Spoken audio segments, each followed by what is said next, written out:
Mari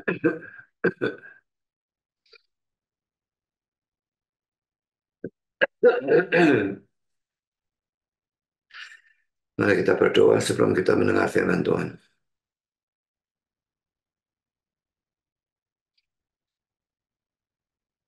Bapa di surga, kami bersyukur bahwa dalam kebaktian Jumat Agung ini kami mendapatkan kesempatan, kebebasan untuk membaca, mendengar, mempelajari, merenungkan sebagian firman Tuhan yang berhubungan dengan hari Jumat Agung ini. Dan kami mohon supaya Engkau hadir baik di sini di gereja maupun dimanapun ada orang yang mengikuti baktian ini dan memimpin, mengarahkan, memberkati kami dalam acara firman ini, baik dalam penyampaian maupun dalam penerimaan. Tolong hamba mudah menyampaikan, berikan kekuatan jasmani, pikiran, suara, berikan pengurapan dan berikan kata-kata, supaya apapun yang dia sampaikan betul-betul datang dari Tuhan sendiri, dan semua bisa disampaikan dengan baik, dengan benar, dan dengan sejelas-jelasnya. Tapi di atas segala-galanya lengkapi dan bungkus firman dan Injilmu dengan kuasa dan pekerjaan rohmu, karena tanpa itu semua akan sia-sia. Tolong kami semua dalam mendengar, berikan kami hati yang terbuka, berikan kesegaran, konsentrasi yang baik dari awal sampai akhir, dan terang secukupnya, supaya kami bisa mengerti. Dan setelah kami mengerti, berikan kami ketundukan, supaya kami bukan hanya menjadi pendengar dan pengerti firman, tapi pelaku penanggap firman, bahkan kalau boleh pemberita firman. Kami sadar setan pasti bekerja. Kami sekali lagi mohon Kau kuatkan semua kami menghadapi pekerjaan setan dalam bentuk apapun, sehingga apapun yang mereka lakukan, biarlah firman bisa sampaikan dan diterima dengan sebaik-baiknya untuk kemuliaan nama Tuhan. Terima kasih Bapa, dalam nama Yesus kami berdoa. Amin.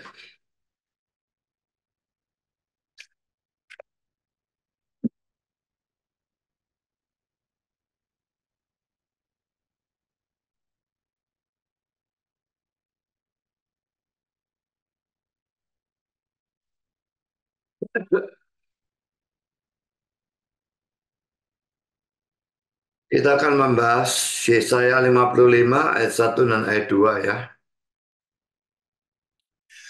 Kita baca dulu ayatnya ya. Ayo hai semua orang yang haus, marilah dan minumlah air. Dan hai orang yang tidak mempunyai uang, marilah. Terimalah gandum tanpa uang pembeli, dan makanlah.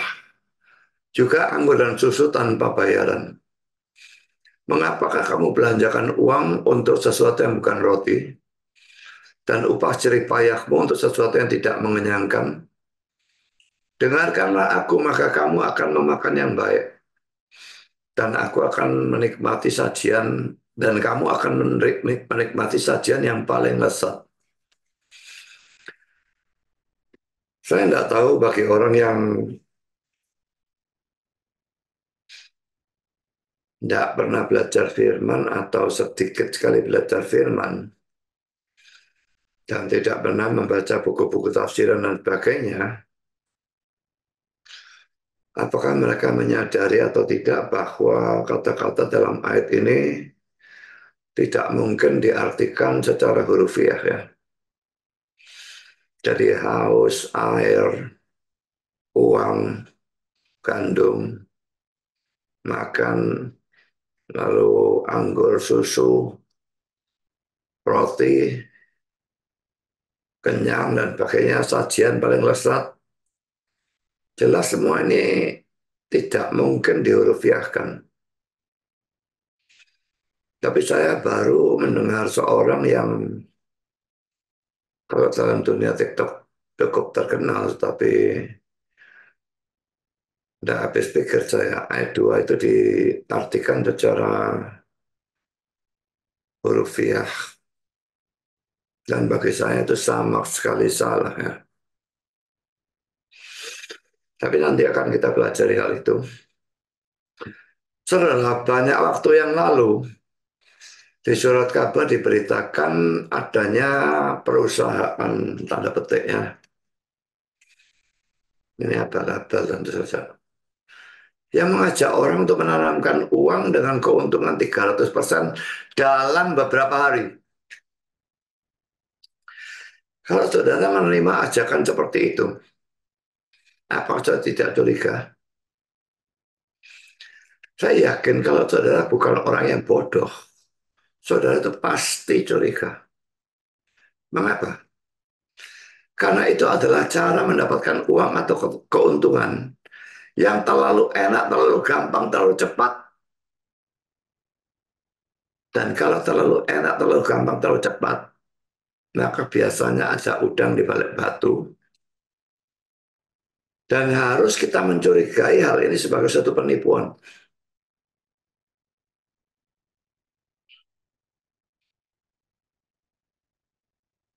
Teman saya fitness dulu pernah juga ditipu oleh orang.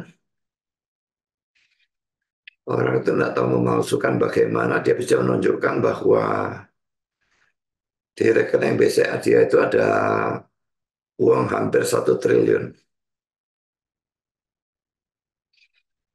Dan dia mengajak kerjasama teman saya ini dengan janji keuntungan tidak tahu 20%, 25% tiap bulan. Dan dia masukkan uang, saya lupa berapa, 3 atau 4 miliar ya. Dia bahkan mau nggak tahu apalagi untuk tambahi sampai menjadi 10 miliar.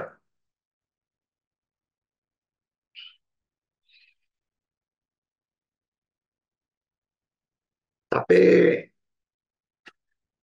dia ngomong-ngomong dengan satu orang,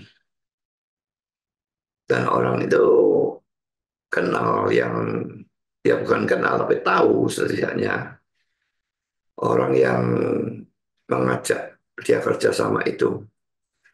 Dan dinasihati, jangan, ini penipuan.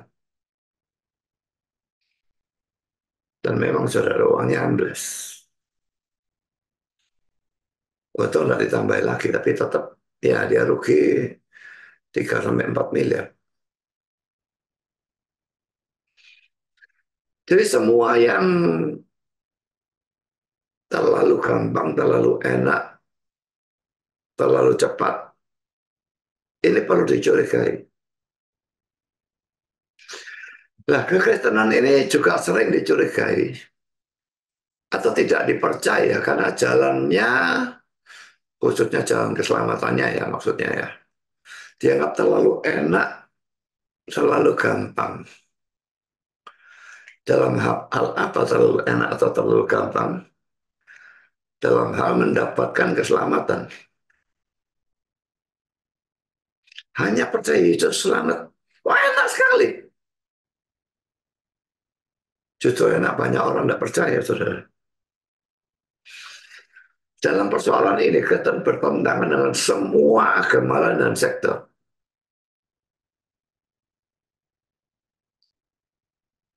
Tetapi sebelum saya membicarakan prinsip Kristen dan agama-agama lain dan sektor-sektor, saya ingin membahas adanya 3 golongan manusia.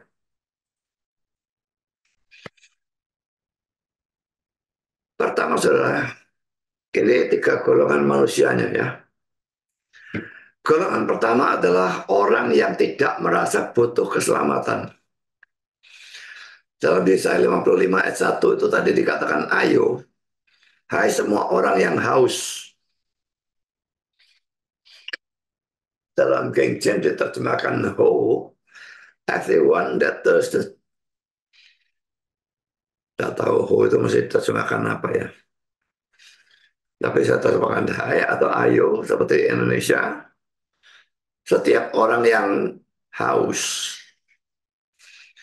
Calvin itu memberikan alasan mengapa kata who atau ayo ini digunakan.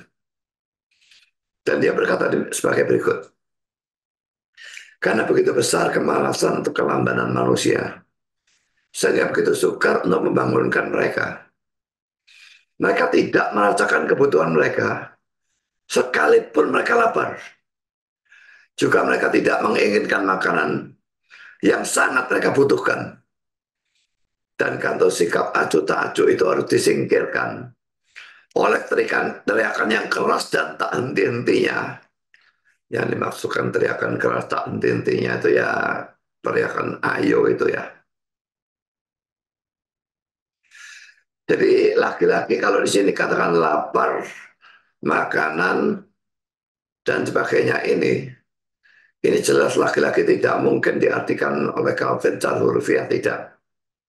Sangat tidak masuk akal. Saya tidak tahu apakah penafsiran Calvin tentang kata ho atau ayo ini bisa dibenarkan atau tidak. Tetapi saya tahu atau yakin bahwa memang ada banyak orang yang tidak merasakan kebutuhan akan keselamatan. Dan itulah saya dulu sebelum saya bertobat, sebelum saya dilahir barukan.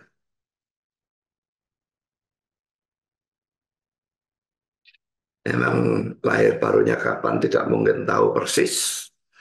Tapi kira-kira itu bisa diketahui pada saat doa saya tentang studi saya itu dikabulkan oleh Tuhan. Dan itu saat pertama saya merasakan Tuhan cinta saya dan Tuhan peduli pada saya. Dan sejak itu saya serius dalam pergi ke gereja untuk belajar mencari firman Tuhan, mencari kebenaran. Sampai saya menjadi orang yang sungguh-sungguh percaya. Tapi sebelum saat itu, saudara, biarpun saya percaya ada Tuhan, ada setan dan malaikat, ada surga dan neraka, saya tidak pernah pedulikan keselamatan saya. Dan sangat mungkin bisa dipastikan itu berlaku juga untuk setiap orang yang belum percaya. Mereka boleh beragama, mereka boleh bahkan pergi ke gereja, tapi mereka tidak peduli keselamatan mereka. Yang penting sekarang, nanti masuk mana urusan belakang. Tidak usah dipedulikan. Yang penting sekarang banyak duit, sekarang bisa tenang, bisa foya-foya, bisa menikmati dunia. Itu yang penting.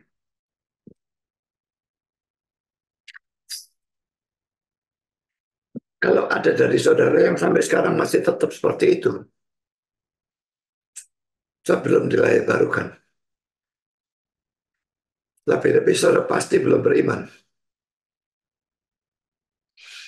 Maka pikirkan kata-kata Calvin ini. Kemalasan, kelambanan manusia begitu sukar membangunkan mereka. Tidak merasakan kebutuhan mereka sekalipun lapar. Kalau lapar jasmani pasti merasa, saudara. Pasti kepingin makan, tidak bisa tidak. Kecuali saudara sakit, itu lain cerita. Sampai usaha sehat jasmani, lapar, terasa lapar, pasti kepingin makan.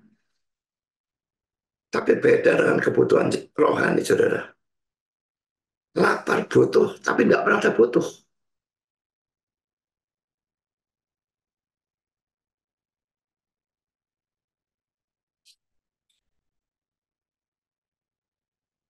Mengapa? Orang tidak merasa haus atau orang tidak merasa membutuhkan keselamatan. Pertama poin A, saudara, mereka itu mabuk oleh hal-hal duniawi. Seperti kesenangan, pesta, seks, pacaran, uang, hobi, dan sebagainya. Lah yang bisa melakukan hal-hal ini adalah orang-orang yang biasanya kaya. Orang kaya lebih rawan terhadap hal-hal ini.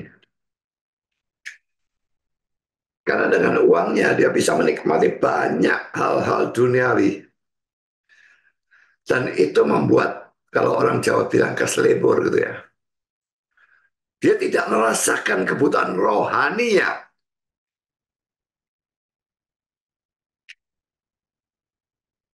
Karena itu kalau saudara miskin, sebetulnya itu ada baiknya juga. Karena makin kaya, makin banyak pencobaan. Makin kaya, makin bisa menikmati hal-hal duniawi, sehingga tidak merasakan kebutuhan rohaninya. Tapi kalau sudah miskin, sudah tidak bisa menikmati banyak hal duniawi. Dan itu sangat memungkinkan membuat saudara menyadari kebutuhan rohani saudara. Dan karena itulah saudara, Yesus berkata bahwa orang kaya sukar masuk surga. Ingat ya, dia berkata sukar, dia tidak berkata mustahil atau tidak mungkin. Sukar itu tetap bisa. Dan memang itu terbukti. Abraham kaya, Daud kaya, Salomo kaya, Ayub kaya. Tapi mereka diselamatkan.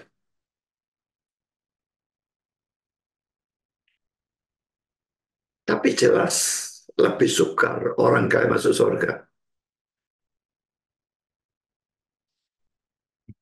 Kan tuh Yesus mengatakan bahwa dia datang untuk orang-orang yang miskin. Dalam Matius 19 ayat 23-24. Ini uh, didahului oleh teks yang menceritakan tentang pemuda kaya yang datang kepada Yesus dan bertanya, Guru, agar perbuatan baik apa yang harus aku lakukan untuk mendapatkan hidup yang kekal dan sebagainya. Pembicaraan selesai, dia tidak mau menjual harta miliknya dan membagikan kepada orang miskin seperti yang diperintahkan oleh Yesus. Dan dia pergi dengan sedih. Dia mencintai hartanya lebih dari orang-orang miskin atau sesamanya, dan terutama lebih dari keselamatan. Ini sebetulnya jelas merupakan suatu kegilaan. Bagaimana mungkin orang mencintai hartanya lebih daripada keselamatan? Bagaimana orang mungkin bisa lebih memilih hartanya tanpa peduli dia nanti bakal masuk neraka? Dan setelah cerita itu, maka muncul kata-kata ini ya. Matius 19, 23-24, Yesus berkata kepada murid-muridnya, Aku berkata kepadamu sesungguhnya sukar sekali bagi seorang kaya untuk masuk ke dalam kerajaan sorga. Sekali lagi aku berkata kepadamu, lebih mudah seekor unta masuk melalui lubang jarum daripada seorang kaya masuk ke dalam kerajaan Allah.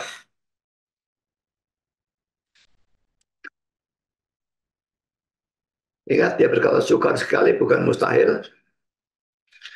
Dan kalau bagian ayat 24 itu kelihatannya betul-betul mustahil. Ingat lagi, ini tidak bisa diurufiakan lagi. Atau ini satu gaya bahasa hyperbol, unta kok masuk lubang jarum.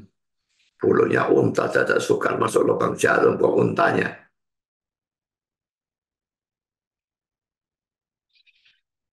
Atau ini satu gaya bahasa hyperbol yang melebih-lebihkan, dan dengan demikian tidak bisa ditafsirkan hurufiah. Atau ada yang menafsirkan bahwa dalam kota Yerusalem itu ada pintu yang sangat sempit yang disebut dengan istilah lubang jarum itu. Dan unta sukar sekali karena unta itu besar, sukar sekali kalau saya mungkin bisa masuk dengan lebih gampang. Tapi unta mau masuk situ, sukar sekali.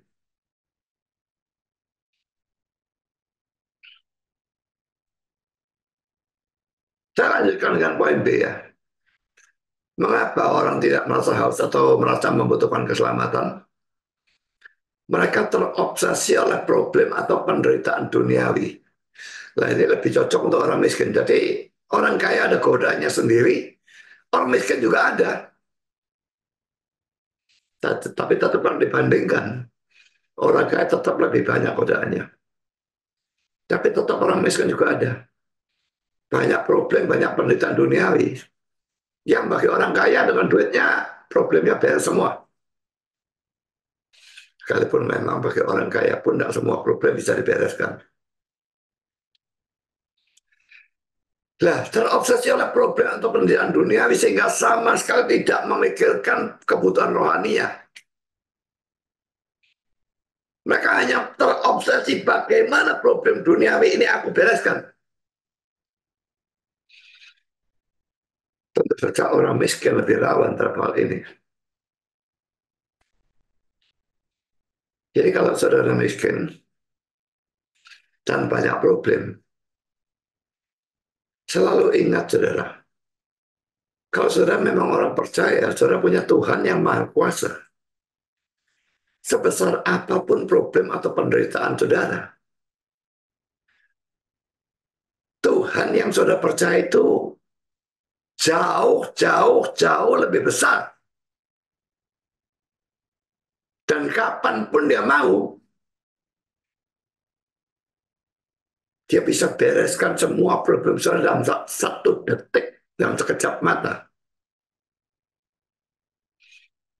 Kalau dia tidak mau, berarti dia punya maksud tertentu. Dan kalau saudara ada seorang anak Allah, maksud itu pastilah baik. Roma 8 ayat 28. Tuhan bekerja dalam segala sesuatu untuk mendatangkan kebaikan bagi orang-orang yang mengasihi dia. Orang yang telah panggil sesuai dengan apa saya lupa sampean. Ya, tapi saudara melihat bahwa bagian terakhir dilakukan merupakan penggambaran orang percaya.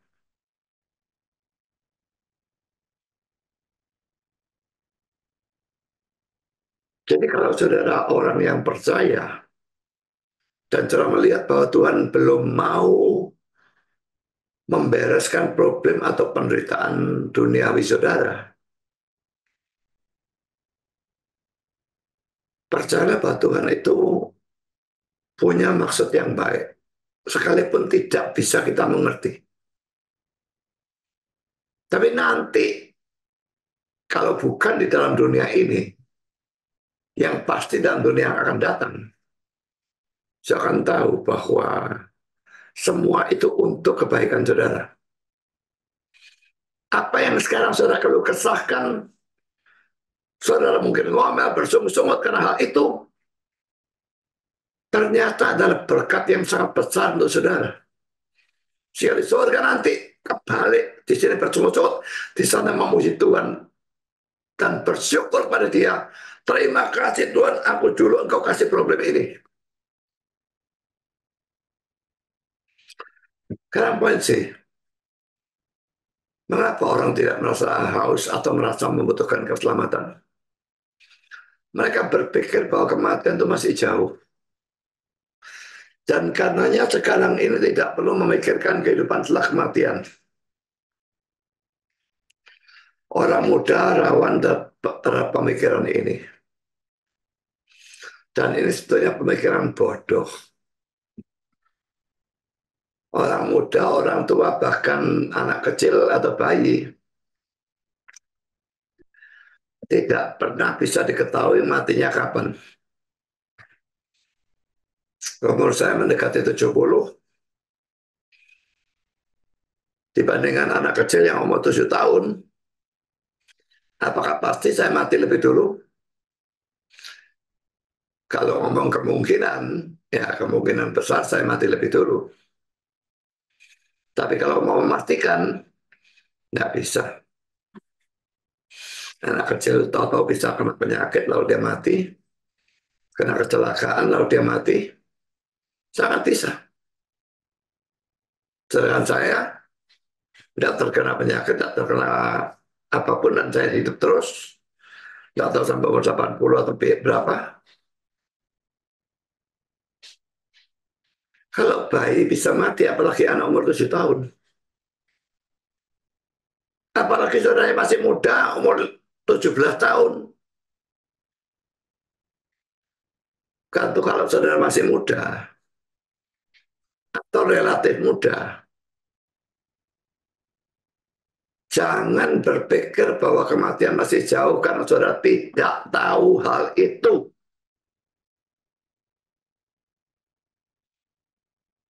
Dan kalaupun itu benar bahwa kematian itu masih jauh,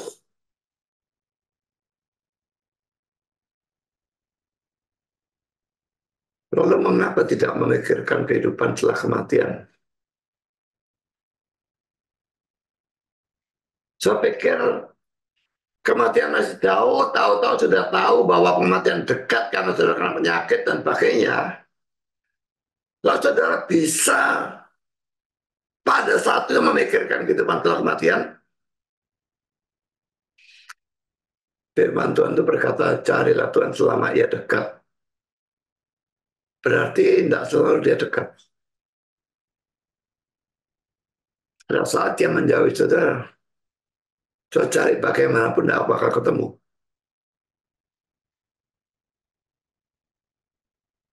Jadi pada saat muda, kalau pada saat Tuhan itu dekat, saat itu jangan ditunda, cari dia.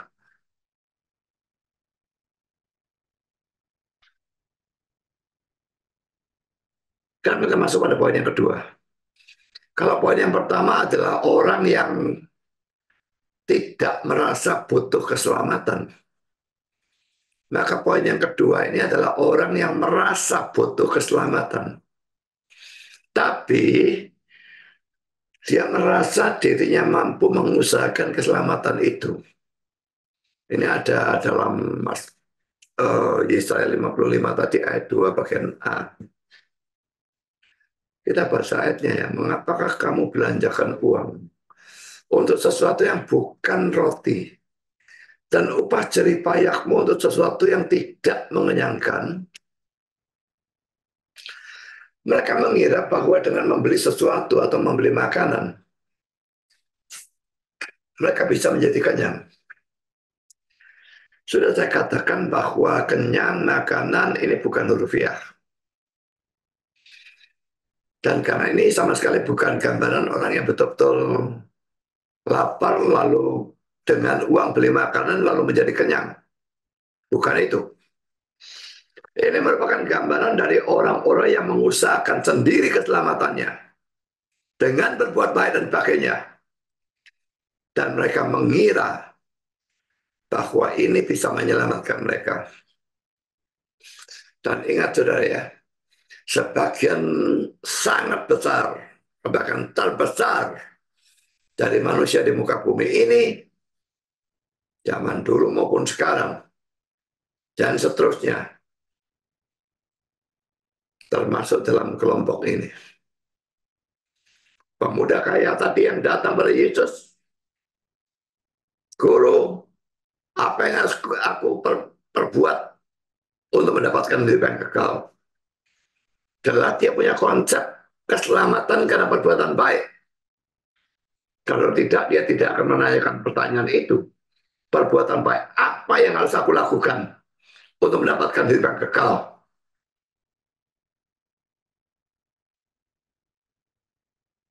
Kalau dia bertanya, apa yang harus aku lakukan untuk mendapatkan keselamatan? Itu lain. Tapi dia bukan berkata apa, tapi perbuatan baik apa. Perbuatan baik itu yang ditekankan. Orang-orang yang berusaha dengan kekuatannya sendiri ini memang bisa saja merasa bahwa mereka berhasil.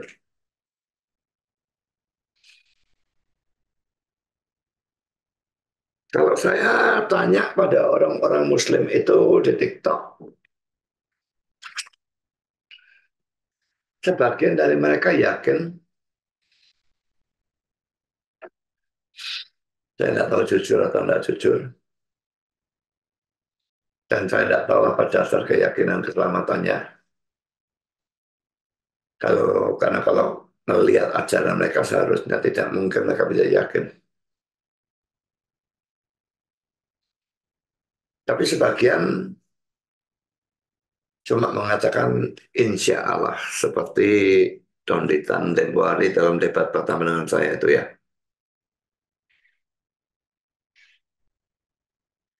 Yang jujur mestinya akan mengatakan seperti itu. Insya Allah ya. Jika Tuhan mengendaki atau mudah-mudahan kemungkinan besar dan sebagainya dan sebagainya. Tapi yakin tidak memungkinkan sebetulnya.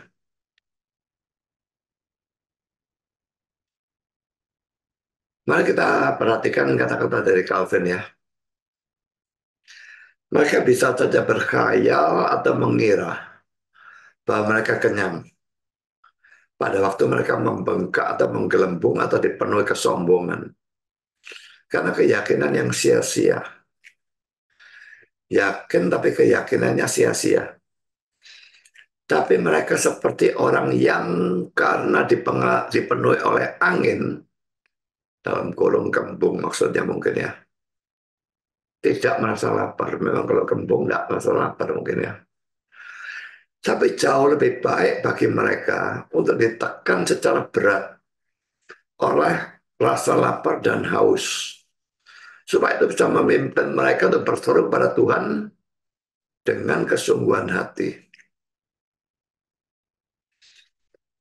Rasa lapar dan haus ini tidak mungkin terjadi kalau saudara belum dilahir barukan. Hanya bagi orang yang sudah dilahir barukan bisa merasakan lapar dan haus. Dalam arti merasa membutuhkan keselamatan. Laki-laki ingat, bukan hurufiah ya. Sekarang kita masuk dalam poin yang ketiga. Kelompok orang yang ketiga, kalau pertama itu tidak butuh keselamatan. Kedua, butuh keselamatan tapi merasa dirinya mampu mengusahakan keselamatan itu.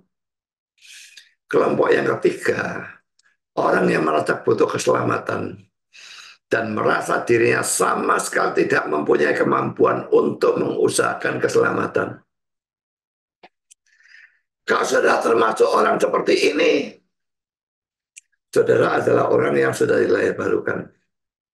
Karena tanpa kelahiran baru tidak mungkin bisa punya pikiran seperti ini. Saudara, kita sudah selesai membahas tiga kelompok manusia itu ya. Yang tidak butuh keselamatan, yang butuh keselamatan tapi merasa bisa mengusahakannya sendiri, dan yang merasa butuh keselamatan dan sadar dia tidak mampu mengusahakan keselamatannya sendiri. Pikirkan, saya termasuk yang mana, saudara? Sekarang kita masuk dalam poin yang kedua. Kita mulai membahas Kristen versus agama-agama lain dan sekte-sekte di dalam kekristenan. Saya kutip kata-kata Fritz Redener. Dia menulis sebuah buku berjudul So What is the Difference? Jadi apa perbedaannya gitu ya antara agama satu dan agama lain dan sekte-sekte dan sebagainya. Dan dia mengatakan sebagai berikut. Ini kata-kata masih bersifat umum ya. Banyak agama dan sekte mengakui problem dosa. Ya, hanya orang yang self-righteous seperti orang Farisi dan ahli Taurat. Kalau zaman sekarang seperti More Rizky, seperti dalam debat itu, merasa dirinya baik, bisa mengasihi Tuhan dengan segenap hati,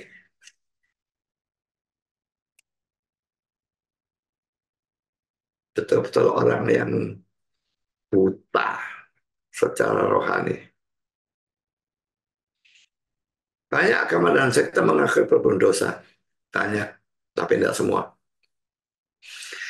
Tetapi cara pemecahan atau penyelesaian mereka selalu berbeda, selalu berbeda dengan cara pemecahan atau penyelesaian dari kekristenan. Karena berulang kali saya katakan Kristen itu agama yang paling lain sendiri kalau itu mau disebut sebagai agama.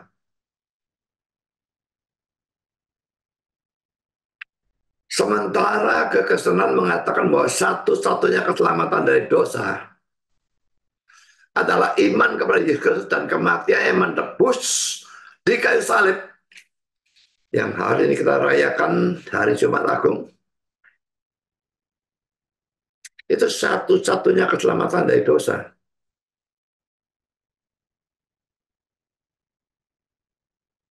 Iman kepada Yesus Kristus dan kepada kematiannya yang menebus di kayu salib. Itu kalau penyelesaian dalam Kristen. Tapi sebaliknya agama-agama lain mencari keselamatan melalui perbuatan-perbuatan baik. Atau dengan memelihara atau mentaati peraturan-peraturan dan hukum-hukum. Bisa melihat perbedaannya. Kristen satu-satunya agama yang hanya mengandalkan iman kepada Kristus yang mati pada hari Jumat Agung itu. Dia melakukan penebusan dosa, dan kita percaya dia sebagai penebus kita yang menggantikan memikul hukuman dosa Tuhan dari Tuhan, dan kita diselamatkan. Perbuatan baik tidak punya andil sedikit pun untuk keselamatan. Perbuatan baik ada gunanya dalam hal-hal yang lain. Untuk memuliakan Allah, untuk membalas kasih Tuhan, untuk membuat Tuhan dimuliakan, dan macam-macam hal yang lain. Tapi bukan untuk mendapatkan keselamatan. Dalam hal itu, perbuatan baik andilnya nol. Tapi agama lain sebaliknya, saudara.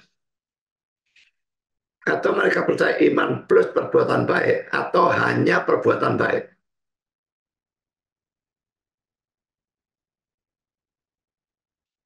Perbedaan yang sangat menyolok antara Kristen dan agama-agama lain dan sekte-sekte.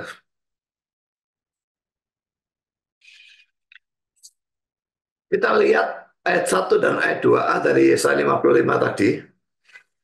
Ayo hai semua orang yang haus, marilah dan minumlah air. Dan hai orang yang tidak mempunyai uang, marilah. Terimalah gandum tanpa uang pembeli dan makanlah. Juga anggur dan susu tanpa bayaran. Mengapa kamu belanjakan uang untuk sesuatu yang bukan roti? Dan upah jeripayah untuk sesuatu yang tidak mengenyangkan? Calvin berpendapat bahwa air, roti, anggur, dan susu menunjuk kepada segala sesuatu yang dibutuhkan untuk kehidupan rohani. I.J. yang seorang penafsir Kristen Reform ya, mengatakan bahwa kata-kata itu menyimbolkan berkat rohani. Yang manapun yang benar dari dua penafsiran di atas. Jelas bahwa keselamatan tercakup dalam kata-kata itu. Selanjutnya ayat 1 dan ayat 2a ini menunjukkan adanya dua cara untuk mendapatkan keselamatan untuk berkat rohani itu. Yang pertama dengan uang pembayaran, ayat 2a. Kita baca sekali lagi ayat 2a. Mengapakah kamu belanjakan uang untuk sesuatu yang bukan roti, dan upah jeripayahmu untuk sesuatu yang tidak mengenyangkan? Kalau belanja itu kan bayar ya.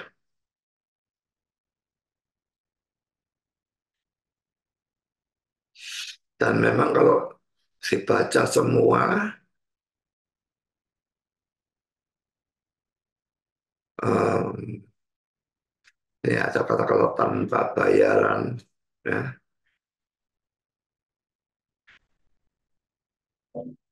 Jadi Yang pertama ini dengan uang pembayaran.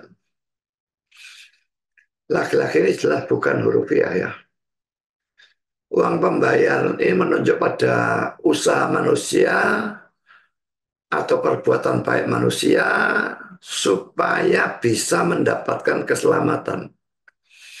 Dan ini memang merupakan prinsip semua agama lain dan sekte.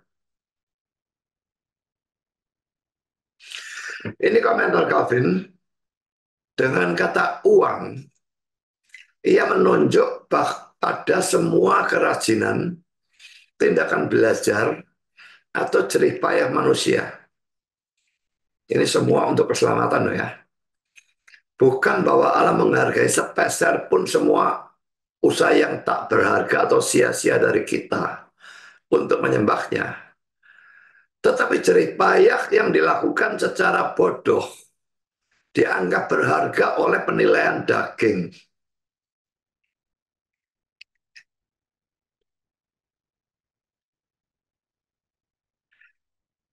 Jadi orang berjerih payah itu melakukan secara bodoh, tapi mereka menganggapnya sebagai berharga karena mereka menilai secara daging. Tadi Saudara Indra sebagai chairman sudah mengatakan dalam Yesaya 64 ayat 6, segala kesalahan kita seperti kain kotor. Jadi kalau saudara mau masuk surga dengan bondo kesalahan saudara, saudara cuma bondo kain kotor. Dan banyak penafsir yang mengatakan kain kotor itu adalah kain yang dipakai oleh seorang wanita pada waktu mengalami menstruasi. Jadi betul-betul kain yang menjijikkan. Seorang mau bondo barang menjijikkan itu dan bawa ke hadapan Allah dan berharap dia menerima barang menjijikkan itu dan memasukkan saudara ke surga.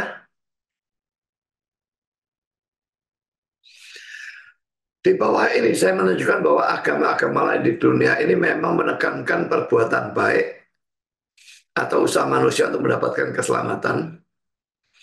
Dan untuk menunjukkan hal itu, saya akan membahas secara singkat prinsip keselamatan dari agama-agama besar dalam dunia. Saya tidak bahas yang kecil-kecil ya, yang besar-besar saja. Pertama poin A, Yudaisme atau agama Yahudi. Ini kata-kata Fritz Redener tentang ajaran Yudaisme atau agama Yahudi berkenaan dengan keselamatan. Dia mengatakan siapapun orang Yahudi atau bukan bisa mendapatkan keselamatan melalui komitmen kepada satu Allah dan hidup yang bermoral. Komitmen kepada satu Allah itu saja sudah suatu perbuatan ya. Komitmen kan perbuatan. Hidup yang bermoral, perbuatan lagi jelas ya. Saya tidak habis pikir tempoh hari di TikTok ini cepat dengan orang dan kepingin nginjili dia. Tapi dia mengatakan iman itu sebagai perbuatan. Sudah dijelaskan dalam Efesus 2 ayat 8 dan 9 bahwa usaha dan pekerjaan kita di satu pihak, kasih karunia dan iman di pihak lain. Ini kontras justru. Dikontraskan. Dia tetap samakan. Nggak bisa menjadi orang seperti dia sudah. Mau diapakan? Keras kepala, tegar tengkuk, buta rohani, memang nggak bakal bisa diinjili.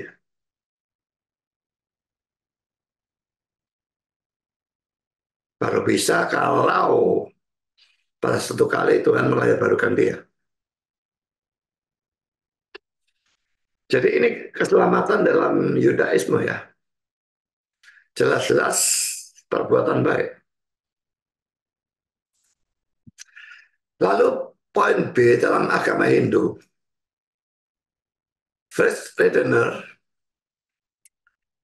tentang keselamatan dalam agama Hindu, dia berkata,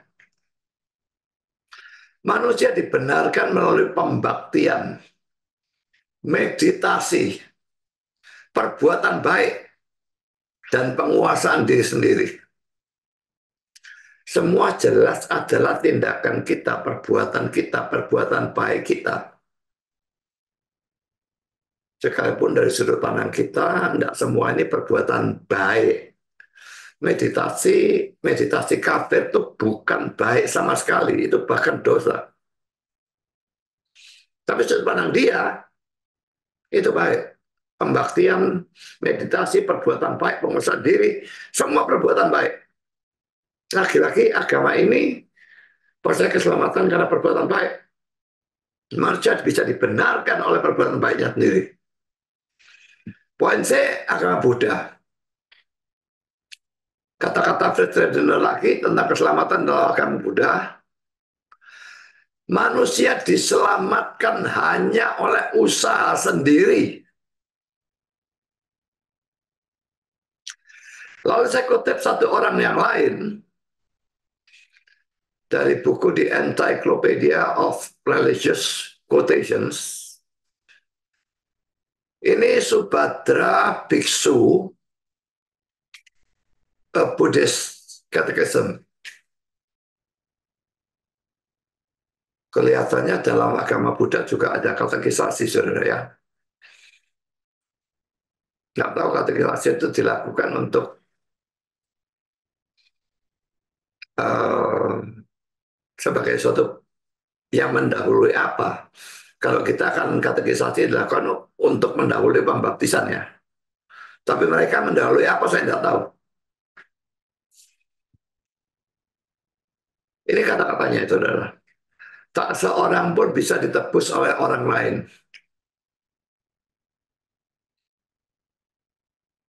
Kalau orang lain dikatakan betul-betul orang biasa, tentu saja saya percaya dengan kata-kata ini ya. Tapi dia lanjutkan, tidak ada Allah dan tidak ada orang suci yang bisa membentengi seorang manusia dari konsekuensi dari tindakan jahat. Setiap orang dari kita harus menjadi penebusnya sendiri. Kalau yang ini sudah jelas sama sekali berbeda dengan kita. Yesus Allah dan manusia, dia mati pada hari Jumat Agung. Kalau dia tidak bisa menjadi penebus kita, lalu apa gunanya dia mati di atas kayu salib? Kalau tindakan dia mati di atas kayu salib menebus dosa tidak bisa menyelamatkan kita, dia betul-betul gila. Mau menjadi manusia menderita dan mati tanpa ada gunanya. Tapi kembali kepada agama Buddha ini, tidak ada penebusan orang, tebus orang, atau Allah, atau orang suci bisa membentengi manusia dari konsekuensi dari tindakan jahat. Setiap orang dari kita harus menjadi penebusnya sendiri. Laki-laki tentu dengan perbuatan baik, tidak mungkin tidak. Kalau kita masuk dalam poin D, agama Islam. Laki-laki saya kutip dari Fred Redener tentang ajaran Islam tentang keselamatan. Manusia memperoleh keselamatannya sendiri, membayar untuk dosa-dosanya sendiri. Kata memperoleh ini saya terjemahkan dari kata bahasa Inggris earns. Dan earns ini sebetulnya artinya bukan sekedar memperoleh, mendapatkan, apalagi mendapatkan secara gratis, tidak. Kata to earn itu sebetulnya berarti memperoleh karena telah melakukan sesuatu. Kita kerja, kita earn upah atau bayaran atau gaji.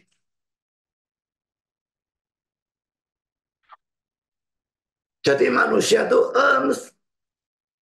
mendapatkan melalui apa yang dia kerjakan, baru dia mendapatkan keselamatan diri dan membayar untuk dosa-dosanya sendiri. Waktu saya debat dengan Suma itu, saya lupa debat yang keberapa itu ya, yang ketiga barangkali atau yang keempat saya tidak ingat. Tapi saya jelas ingat saya tanya, sebutkan secara spesifik apa yang dalam Islam itu menyebabkan orang diampuni dosanya atau diselamatkan atau masuk surga dan sebagainya.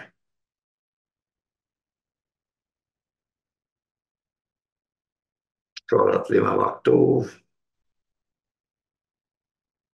lalu naik haji. Nah ini bulan puasa lagi sekarang, puasa bulan Ramadan katanya kalau puasa, lalu dihapus total semua dosanya.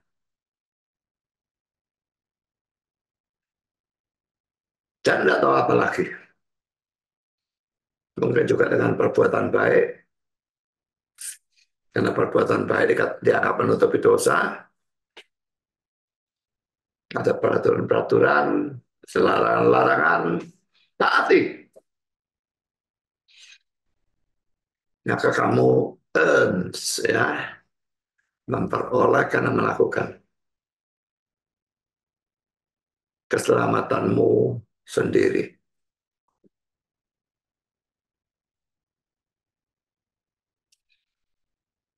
Poin E dalam agama-agama lain secara umum, ini saya kutip ulang apa yang di atas tadi sudah saya kutip ya. Banyak agama dan sekte mengakui problem dosa. Tetapi solusi mereka selalu berbeda dengan solusi dari kekristenan. Sementara kekristenan mengatakan bahwa satu-satunya keselamatan dari dosa adalah iman pada Yesus Kristus dan kematiannya yang menebus di salib. Agama-agama lain mencari keselamatan melalui perbuatan-perbuatan baik atau pemeliharaan peraturan-peraturan dan hukum-hukum.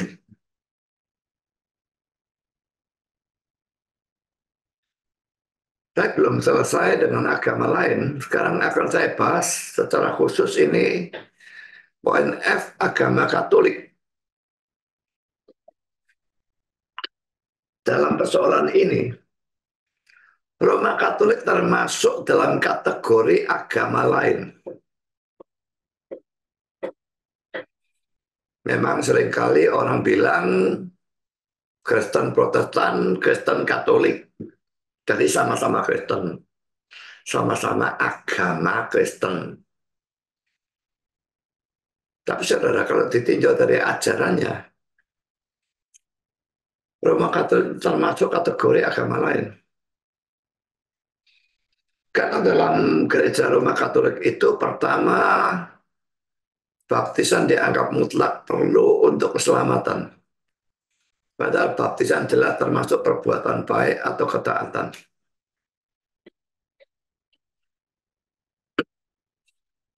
Jadi baptisan mereka punya 7 sakramen ya. Baptisan adalah satu-satunya sakramen yang boleh dilakukan oleh non-pastor. Orang sekarat tidak ada pastor. Orang Katolik awam pun boleh baptis dia. Karena mereka menganggap baptisan mutlak perlu untuk keselamatan.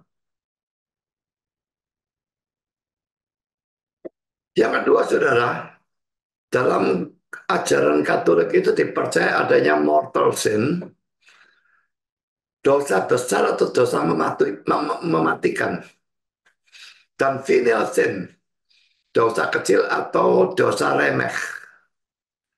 Mortal sin dianggap bisa menghancurkan keselamatan seseorang. Sebaliknya venial sin itu dosa remeh, tidak diakui pun tidak apa-apa. Tapi saya tekankan mortal sin ini dianggap bisa menghancurkan keselamatan seseorang.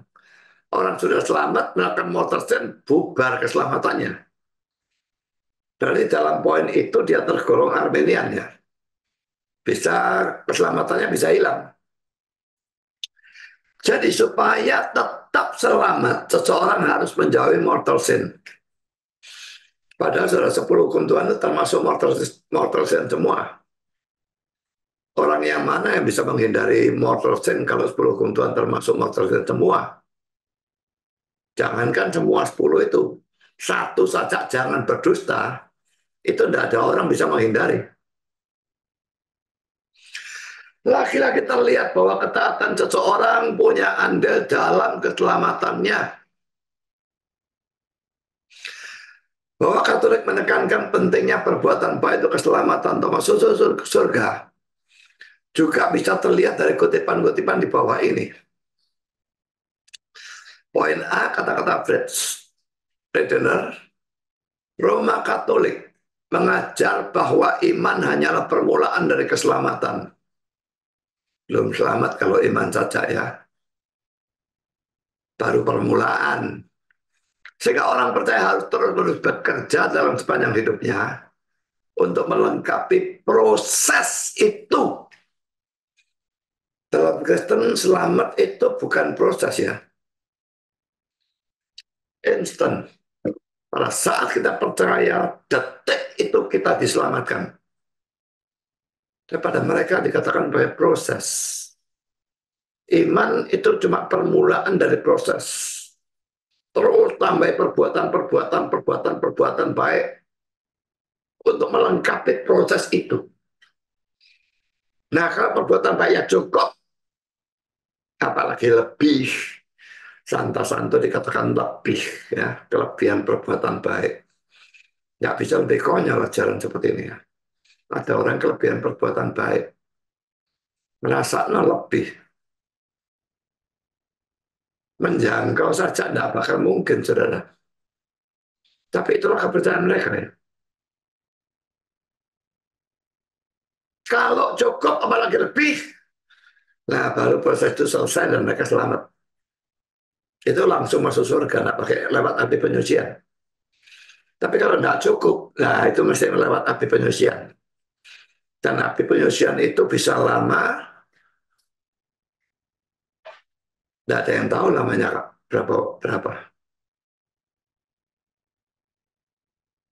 Dan kata mereka sakitnya api penyucian itu sama dengan neraka. Beda antara api penyucian dan neraka itu cuma dalam lamanya. Kalau neraka itu kekal. Kalau api penyucian sementara sekalipun itu bisa cukup lama. Bisa tahunan, bisa puluhan tahun, bisa ratusan tahun. Kok ya ada orang mau masuk agama seperti itu ya?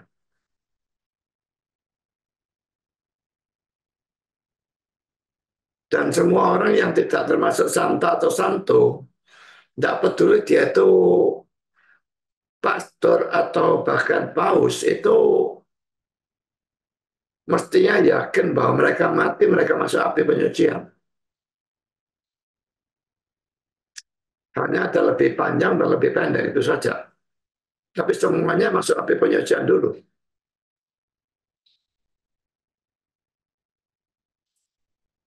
Poin B, saudara. Lagi-lagi kata-kata Fred Prisoner, orang Katolik percaya bahwa perbuatan baik perlu untuk keselamatan. Jadi ingat ya, beda dengan yang saya katakan tadi ya. Perbuatan baik perlu, tapi bukan untuk keselamatan itu kalau Kristen. Untuk memuliakan Allah, untuk membalas kasih Allah, dan macam-macam hal yang seperti itu.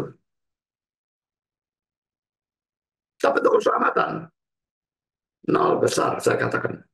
Perlu tidak sama sekali. Kita tidak perlu dibaptis, kita tidak perlu pergi ke gereja, kita tidak perlu membuangi dosa, kita tidak perlu menguruskan diri, kita tidak perlu melayani, kita tidak perlu memberikan persembahan. Semua tidak perlu. Ingat baik-baik tapi ya. Kalau untuk mendapatkan keselamatan. Kalau untuk memuliakan Allah dan sebagainya, itu perlu. Tapi kalau untuk mendapatkan keselamatan, hanya iman titik. Tapi di sini kata-katanya untuk Katolik beda sama sekali. Orang Katolik percaya bahwa perbuatan baik perlu untuk keselamatan. Karena poin C, versi lagi tentang keselamatan dalam Roma Katolik. Keselamatan dipastikan oleh iman ditambah perbuatan baik. Seperti yang disalurkan melalui gereja Roma Katolik. Saya tidak ngerti kata-kata yang bagian akhir itu maksudnya apa ya. Disalurkan melalui gereja Roma Katolik. Mungkin kalau baptisan ya harus baptisan gereja Katolik, barangkali seperti itu. Saya tidak ngerti dengan pasti ya. Tapi yang jelas bahwa Katolik termasuk dalam kelompok agama-agama lain karena mereka mengandalkan perbuatan baik juga, bukan hanya iman. Ya, dalam Kristen yang Alkitabiah dan Injili, bukan dalam semua Kristen, karena Kristen itu banyak yang bidat juga. Kita bisa selamat hanya karena iman atau percaya kepada Yesus Kristus sebagai Tuhan dan Juru Selamat, penebus, yang menggantikan kita memikul hukuman dosa kita pada waktu dia menderita dan mati di atas kayu salib, yang hari ini kita rayakan dan peringati dan beritakan sebagai hari Jumat Agung. Dan sama sekali bukan karena perbuatan baik kita. Jadi dalam kekristenan, sekalipun perbuatan baik itu harus dilakukan. Tapi untuk hal-hal yang lain, memuliakan Allah, untuk mengasihi Allah, dan membuktikan iman kita, dan sebagainya. Harus dilakukan untuk hal-hal itu, bukan untuk keselamatan. Tapi perbuatan baik itu sama sekali tidak punya andil dalam menyelamatkan kita atau membawa kita ke surga. Prinsip Kristen ini sesuai dengan Efesus 2 ayat 8 dan ayat 9. Sebab karena kasih karunia kamu diselamatkan oleh iman. Kasih karunia dan iman itu di satu pihak ya. Itu bukan hasil usahamu, tetapi pemberian Allah. Dan pemberian ini cuma-cuma ya. Roma 3:24. Itu bukan hasil pekerjaanmu. Tadi sudah dikatakan bukan hasil usahamu, sekarang bukan hasil pekerjaanmu. Jadi Paulus bermaksud membuang jauh-jauh perbuatan baik kita sebagai syarat untuk selamat.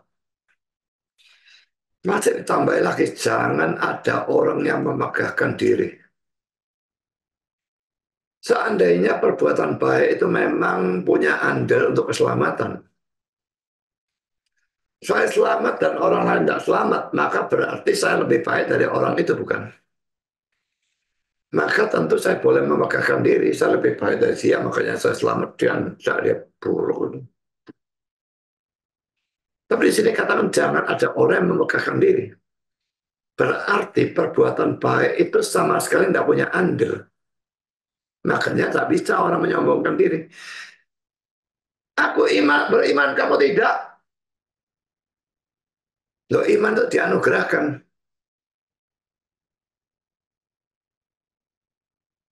Apanya yang kita sombongkan dengan anugerah?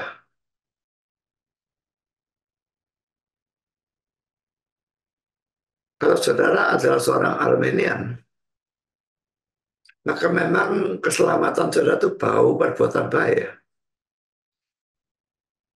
Karena saudara akan percaya pada free will, kehendak bebas. Mengapa aku percaya dan dia tidak? Karena dengan kehendak bebasku, aku memilih untuk percaya. Sedangkan dia memilih untuk tidak percaya. Kalau itu pertanyaan ditanya terus ya, terus terus ya. Lalu mengapa kamu memilih percaya dia tidak? Terus kejar terus. Mungkin dia pikir karena saya lebih memikirkan keselamatan dan dia tidak. Mengapa kamu memikirkan keselamatan lebih daripada dia? Dia mau jawab apa sejak kerja terus. Akhirnya menurut saya tidak akan terhindarkan. Dia akan mengatakan karena saya lebih baik dari dia. Mungkin dia tidak akan mau mengakui, tetapi sebetulnya itu tidak terhindarkan. Kita menggunakan free will kita dengan lebih baik daripada orang itu, jelas itu sebetulnya menunjukkan kita lebih baik. Tapi orang Armenian ngotot selamat hanya karena iman, sama seperti kita. Ini sesuatu ketidakkonsistenan yang menguntungkan sehingga mereka tidak bisa kita anggap sebagai bijak. Sandilan Jones mengomentari Efesus 2 ayat 8 dan 9 sebagai berikut. Kamu bisa mencoba menyeberangi lautan Atlantik dalam sebuah perahu kertas. Sama seperti kamu mau ke surga dengan perbuatan-perbuatan baikmu sendiri. Sama seperti itu maksudnya sama mustahilnya tuh ya. Mau ke surga dengan perbuatan baikmu itu sama mustahilnya. Dengan kamu mau mencoba menyeberangi lautan Atlantik yang begitu besar dalam sebuah perahu kertas. Tidak usah lautan Atlantik lah. Coba itu jembatan Suramadu, ya. Tapi jangan naik jembatannya. Pakai perahu kertas, menyusuri jembatan sampai nyebrang ke Pulau Madura.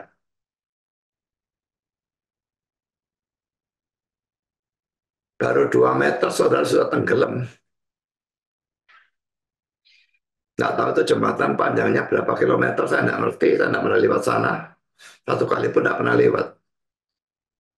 Tapi jelas itu panjang sekali. Nah, saudara mau nyebrang selat yang sebegitu pendek kalau dibandingkan lautan Atlantik. Itu sudah mustahil. Lah menyeberangi lautan Atlantik dengan perahu kertas itu mustahil pangkat 3.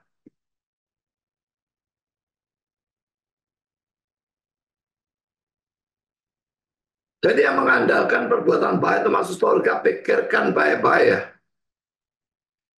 Sudah sama gilanya dengan orang yang mau menyeberangi lautan Atlantik dengan perahu kertas. Baru berangkat dalam 1-2 detik saya tenggelam.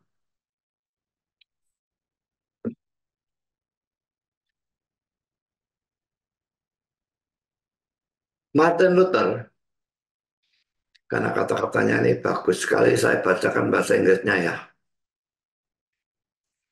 The most damnable and pernicious heresy that has ever plagued the mind of man was the idea that somehow he could make himself good enough to deserve to live with an all-holy God. Ajaran sesat yang paling terkutuk dan jahat atau merusak yang pernah menggoda pikiran manusia adalah gagasan bahwa entah bagaimana ia bisa membuat dirinya sendiri cukup baik sehingga layak untuk hidup dengan Allah yang Maha Suci.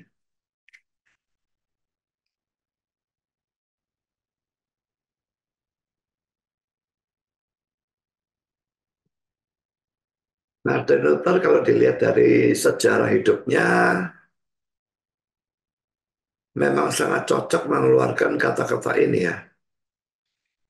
Karena dia dulu dalam gereja Katolik, diajar keselamatan karena iman dan perbuatan dan lebih ditekankan pada perbuatannya. Dan dia berusaha mati-matian untuk berbuat baik. Tapi dia terus dihantui oleh rasa bersalah, dosa-dosaku, dosa-dosaku. Sampai dia membaca Roma 1, 16-17 itu, bahwa orang benar hidup oleh iman. Itu pun proses ya, merenungkan dan sebagainya, sampai dia betul-betul percaya, selamat karena iman saja. Bayangkan ya, rasa hatinya itu plong, bagaimana gitu ya. Kalau selama itu beban luar biasa berat, terus dihantui oleh perasaan bersalah terus-menerus. Tahu-tahu menyadari oleh anugerah Tuhan bahwa dia selamat hanya karena iman saja. Maka dia memandang ke belakang dalam agama yang lalu ini dan mengatakan kata-kata ini ajaran sesat yang paling terkutuk dan jahat atau merusak yang pernah menggoda pikiran manusia adalah gagasan bahwa entah bagaimana ia bisa membuat dirinya sendiri cukup baik sehingga layak untuk hidup dengan Allah yang Maha Suci. Kembali pada Yesaya 64 ayat 6 itu, saudara ya. Segala kesalahan kita seperti kain kotor. Bagaimana bisa membuat dia cukup baik sehingga layak untuk hidup dengan Allah yang Maha Suci.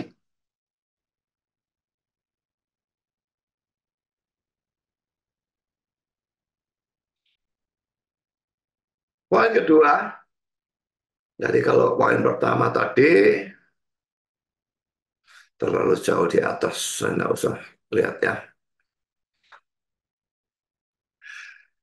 Jangan cuma-cuma atau gratis. Ini merupakan prinsip dari kekristenan. Jadi kalau perbuat agama lain itu tidak ada yang cuma-cuma atau gratis ya. Semua membayar. Bayar bukan rupiah, tapi dengan perbuatan baik maksudnya. Tapi kalau Kristen, cuma-cuma gratis.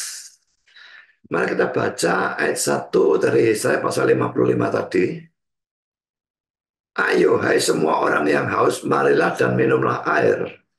Dan hai orang yang tidak mempunyai uang, marilah.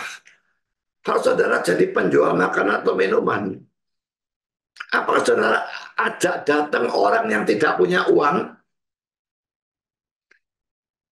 Ya ini penjual yang gila, saudara. Saudara jadi sales apapun, saudara tidak akan cari orang yang tidak punya uang. Saudara cari orang yang punya uang. Tapi Tuhan itu berbeda dengan manusia yang berjualan atau sales atau apapun. Yang dia undang adalah orang yang tidak punya uang.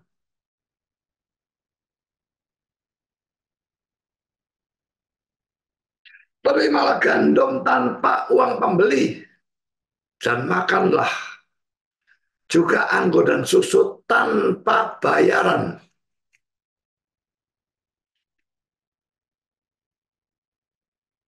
Lagi-lagi saya tekankan ya, ini semua simbolis ya. Uang, gandum, anggur, susu, bayaran, semua ini simbolis ya. Air, haus. Ini menekankan bahwa keselamatan dalam Kristen itu gratis atau cuma-cuma. Tak usah bayar. Makanya orang yang tidak punya uang pun diundang. Tanpa uang pembeli, tanpa bayaran. Mari kita bandingkan dengan Wahyu 22 ayat 17b. Barang siapa yang haus hendaklah ia datang, dan barang siapa yang mau hendaklah ia mengambil air kehidupan dengan cuma-cuma, gratis.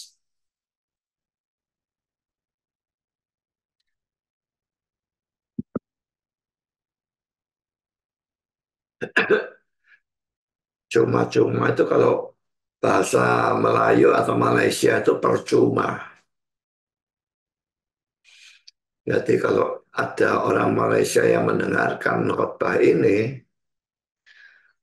jangan diartikan percuma ya. Percuma itu dalam bahasa Indonesia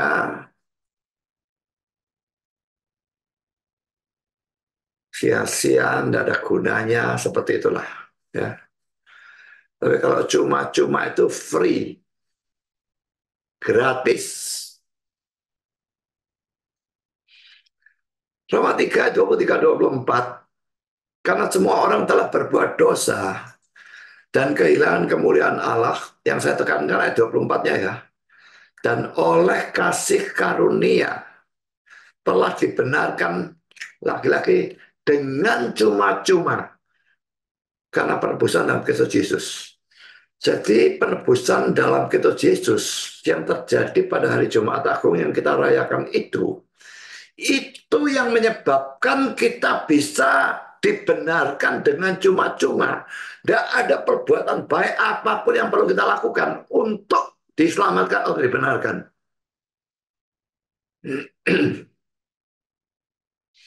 Seandainya tidak ada hari Jumat Agung, seandainya tidak ada penebusan yang dilakukan oleh Kristus, penderitaan dan kematian yang di atas kayu salib,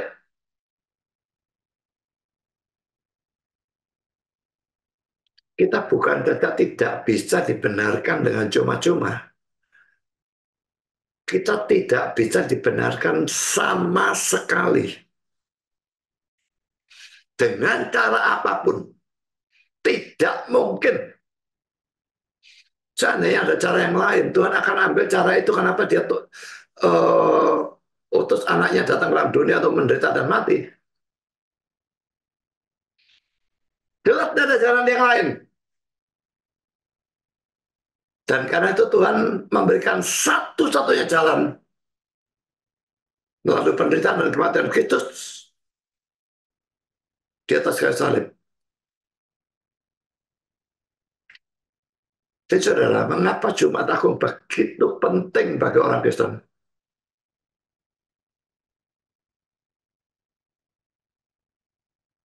Kalau soal tidak ada hari Jumat Agung, 2000 tahun yang lalu, tidak ada sama sekali jalan ke surga. Yang ada cuma jalan ke neraka. Bagi semua orang, tanpa kecuali.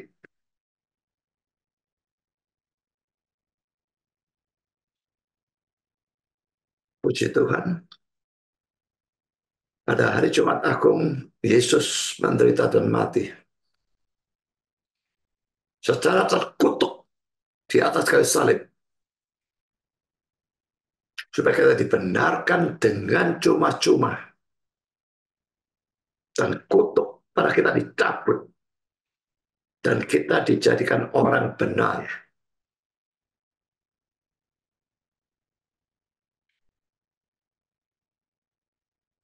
Memang Jumat Agung, kalau tidak ada Paskah, sia-sia juga. Dua itu harus disatukan. Tapi sekarang masih Jumat Agung, belum Paskah. Jadi saya singgung sedikit saja tentang Paskahnya. Tapi saya perlu tahu bahwa seandainya Yesus mati di atas kayu salib menebus dosa, tapi dia tidak pernah bangkit, semua iman kita dan pakaian sia-sia dan kita tetap akan pergi ke neraka selama-lamanya.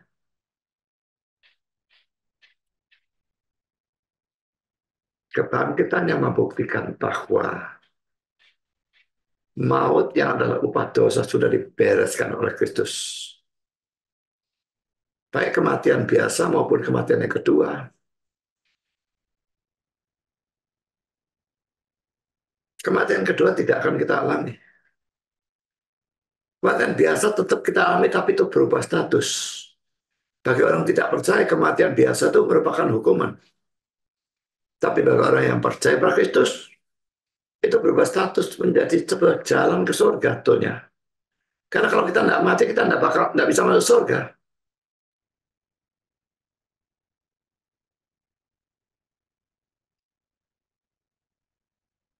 John Henry Jowett, dalam suatu buku saat itu ya,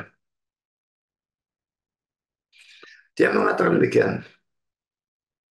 Air yang menyegarkan ditawarkan kepada setiap orang yang haus. Dan air itu bisa menjadi milik kita tanpa uang dan tanpa harga atau pembayaran. Tidak, kita tidak diminta untuk membayar apa-apa.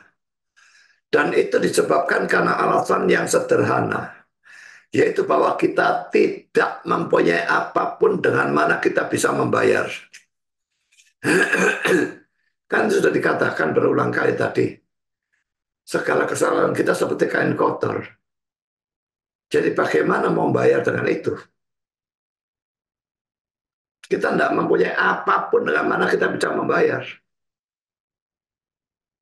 Kalau keselamatan itu melalui perbuatan baik, kita tidak punya perbuatan baik sama sekali. Tidak ada yang berbuat baik seorang pun tidak. Roma 3:12. Kasih karunia yang menghidupkan diberikan kepada kita dengan cuma-cuma. Dan semua yang harus kita berikan adalah kehausan kita. Kita butuh keselamatan, itu saja.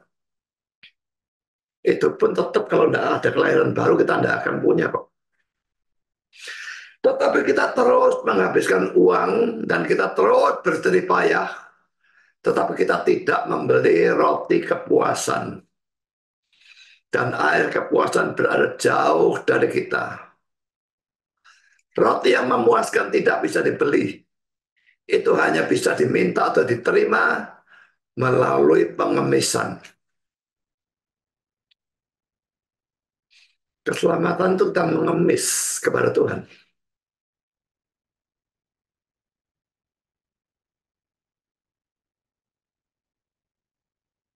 Makanya orang yang sombong rohani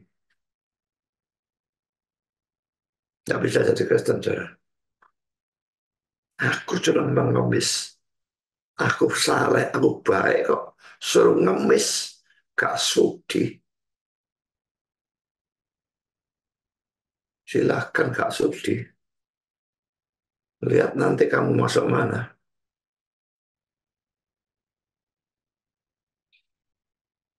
Archbishop, Uskup Agung ya, William Temple, yang dikutip oleh John Stott, berkata sebagai berikut.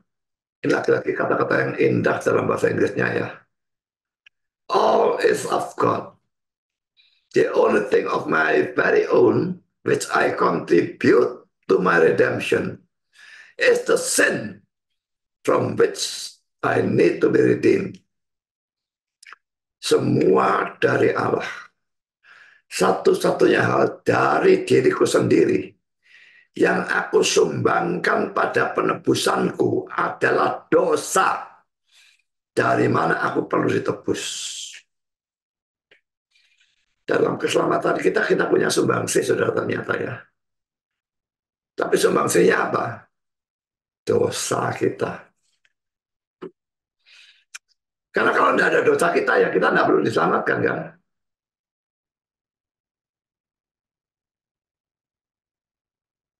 Sumbangsi kita bukan perbuatan baik, saudara. Sebaliknya, sumbangsi kita cuma dosa-dosa kita. Sedangkan lainnya dari Allah. Ini satu-satunya hal dari diriku sendiri. Yang kau sumbangkan pada penebusanku adalah dosa. Dari mana aku perlu ditebus? Mengapa keselamatan bisa cuma-cuma? Saya ulang Roma 3:23-24. Karena semua orang telah berbuat dosa dan telah kehilangan kemuliaan Allah. Dan oleh kasih karunia Allah telah dibenarkan dengan cuma-cuma. Karena penebusan dalam Kristus Yesus. Tadi sudah saya bahas, saya tekankan sekali lagi. Bisa dibenarkan cuma-cuma itu karena ada yang membayar untuk kita dan membayar lunas. Maka kita tidak usah bayar lagi. Yesus mati untuk semua dosa kita tanpa kecuali. Dosa dari orang pilihan, dosa dari orang percaya, Dosa asal, dosa lalu, dosa sekarang, dosa akan datang, semua tanpa kecuali. Dia tebus, dia terima hukumannya, dan itu yang menyebabkan keselamatan itu menjadi cuma-cuma. Jadi hutang digambarkan sebagai dosa. Mengapa kita tidak perlu bayar hutang itu? Karena Yesus sudah bayar hutang itu sampai lunas, sampai sen yang terakhir. Keselamatan menjadi cuma-cuma atau gratis. Juga perhatikan bahwa sebelum Yesaya 55 ayat 1 yang berbicara tentang keselamatan yang cuma-cuma ini, terdapat Yesaya pasal 53. Beda dua pasal ya. Dan Yesaya 53 ini menubuatkan penderitaan dan kematian Kristus untuk menebus dosa umat manusia. Memang ya, andai kata tidak ada Yesaya 53, tidak bisa ada Yesaya 55 ayat 1, lalu keselamatan gratis dan sebagainya, itu tidak memungkinkan. Dengan kata lain, andai kata tidak ada hari Jumat Agung, di mana Kristus melakukan penebusan di atas kayu salib itu, maka tidak mungkin bisa ada keselamatan yang diberikan secara gratis atau cuma-cuma.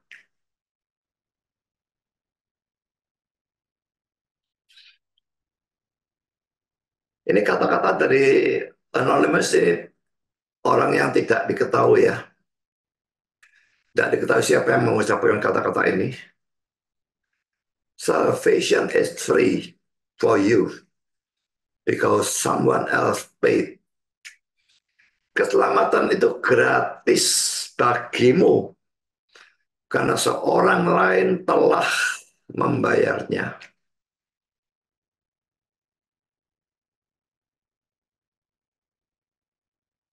Donald Lester, kita diselamatkan oleh seseorang yang melakukan bagi kita apa yang tidak bisa kita lakukan untuk diri kita sendiri.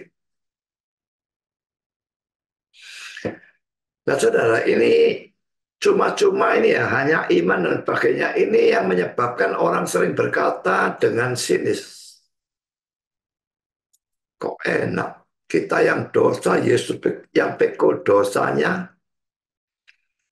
Jalan yang terlalu gampang atau enak ini dicurigai. Sekarang saya kembali kepada pendahuluan saya tadi ya.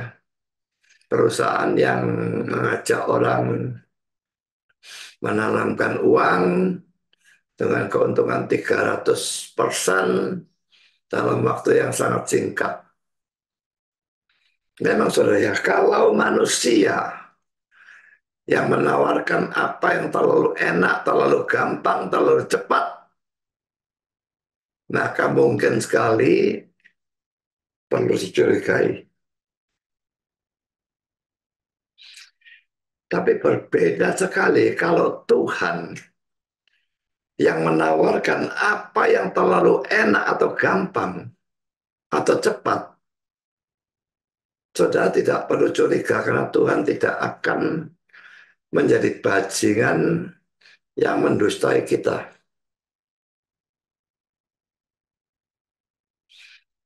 Sebaliknya, Tuhan itu memang baik dan penuh kasih atau kasih karunia. Adanya kasih karunia ini dalam diri Tuhan menyebabkan dia mau memberikan yang baik kepada orang-orang yang tidak layak menerimanya. Adanya kasih karunia ini juga menyebabkan Allah itu rela mengorbankan anaknya yang tunggal. Menjadi manusia, mati di atas kayu salib, menderita secara luar biasa, menderita secara terkutuk, dan betul-betul mati untuk menebus dosa kita yang kita rayakan pada hari Jumat Agung ini. Tapi kan suatu ilustrasi ya tentang gampang atau sukar untuk diselamatkan itu ya. Ini ada seorang penginjil yang memberitakan Injil kepada seorang pekerja tambang. Pada waktu pekerja tambang itu mendengar bahwa untuk bisa diselamatkan dia hanya perlu percaya pada Yesus. Dia berkata, hanya percaya dan saya selamat. Kok gampang sekali? Penginjil itu menjawab dengan satu pertanyaan. Di mana kamu bekerja? Pekerja tambang itu menjawab, puluhan atau bahkan ratusan meter di bawah permukaan tanah. Dan penginjil itu bertanya lagi, wah, tentu sukar sekali bagi kamu untuk turun ke sana lalu naik lagi ke atas, bukan? Pekerja itu menjawab, tidak sukar sama sekali. Karena perusahaan saya telah memasang sebuah lift dan saya hanya tinggal masuk ke dalam lift itu dan lift itu akan membawa saya naik dan turun atau turun. Lalu penginjil itu berkata, sama seperti perusahaanmu sudah bersusah payah memasang lift sehingga sekarang bagi kamu hanya tinggal gampangnya. Demikian juga Kristus sudah bersusah payah menderita dan mati di kayu salib untuk menyediakan keselamatan bagimu. Sehingga sekarang bagi kamu tinggal gampangnya. Kamu hanya perlu masuk ke dalam Yesus atau percaya pada Yesus. Dan Yesus akan mengangkat kamu ke surga. Kita masuk pada bagian yang terakhir. Pemilihan dan konsekuensinya. Tadi kan 3 golongan manusia ya. Pertama adalah orang yang tidak butuh keselamatan. Kedua, orang yang merasa butuh keselamatan tapi yakin bisa mengusahakan sendiri. Dan ketiga, orang yang merasa butuh keselamatan dan sadar dirinya tidak bisa mengusahakan sendiri. Pertama ini kalau saudara termasuk orang golongan pertama yang tidak butuh keselamatan, mungkin sekali saudara tidak akan beragama. Dan kalaupun saudara beragama, saudara akan tidak bersikap serius dengan agama saudara. Kalau saudara adalah orang seperti ini, saya ingin memberitahu beberapa hal. Pertama, saudara adalah seorang berdosa. Roma 3:23, karena semua orang telah berbuat dosa dan telah kehilangan kemuliaan Allah. Satu-satunya yang dikecualikan adalah Yesus dan saudara bukan Yesus. Dan Roma 3:10-12 seperti ada tertulis, tidak ada yang benar, seorang pun tidak. Tidak ada seorang pun yang berakal budi, tidak ada seorang pun yang mencari Allah. Semua orang telah menyeleweng, mereka semua tidak berguna. Tidak ada yang berbuat baik, seorang pun tidak.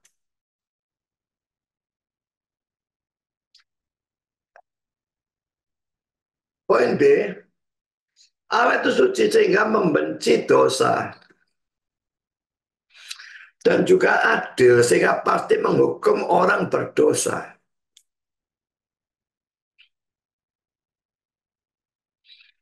Jadi saudara orang berdosa, tidak apa-apa seandainya seperti ini saja. Tapi Allah itu suci sehingga benci dosa. Juga adil sehingga pasti menghukum orang berdosa. Dua ini digabungkan, ini yang jadi masalah. Nahum 1 ayat 3a, Tuhan itu panjang sabar dan besar kuasa. Tetapi ia tidak sekali-kali membebaskan dari hukuman orang bersalah.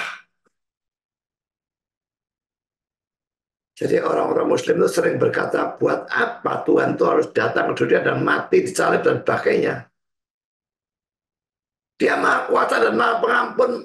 Kenapa tidak bisa mengampuni begitu saja? Sudut pandang mereka bisa mengampuni begitu saja, sudut pandang kita tidak bisa.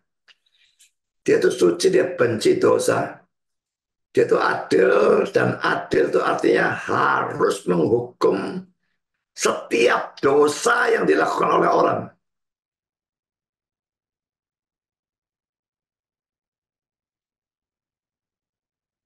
Ia tidak sekali-kali membebaskan begitu saja dari hukuman orang yang bersalah. Poin C, lambat atau cepat saudara akan mati. dan harus mempertanggungjawabkan dosa-dosa saudara di hadapan Allah.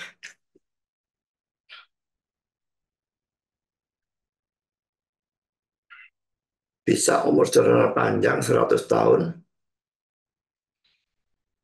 tapi lambat atau cepat saudara akan mati. Siapa tahu mati nanti malam juga tidak ada yang tahu. Ibrani 9 ayat 27. Dan sama seperti manusia ditetapkan untuk mati hanya satu kali saja, dan sesudah itu dihakimi.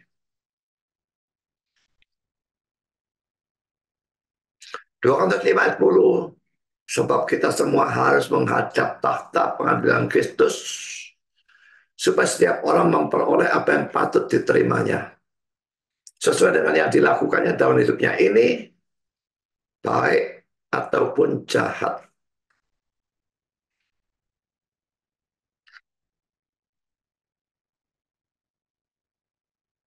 Karena itu saudara, pertama, kalau saudara orang kaya yang mabuk oleh kesenangan-kesenangan duniawi, sehingga tidak mempedulikan keselamatan, maka nasib saudara akan menjadi seperti orang kaya dalam cerita Lazarus dan orang kaya. Lukas 16, 19 sampai dengan 26. Poin kedua, kalau saudara adalah orang yang miskin atau menderita yang hanya memikirkan penderitaan duniawi saudara, maka kalau dibandingkan dengan cerita dalam Lukas 16, 19, 26 tadi, maka nasib saudara akan lebih buruk, baik dari Lazarusnya maupun dari orang kayanya. Karena di dunia saudara mengalami nasib dari Lazarus, sedangkan setelah mati saudara akan mengalami nasib dari orang kaya. Yang ketiga, kalau saudara adalah orang yang masih muda, jangan berpikir bahwa kematian masih lama. Tidak kurang orang yang mendadak mati pada waktu masih muda, baik karena kecelakaan, pembunuhan, bencana alam, penyakit, dan sebagainya. Kalau janganlah mengabaikan keselamatan sekalipun saudara masih muda.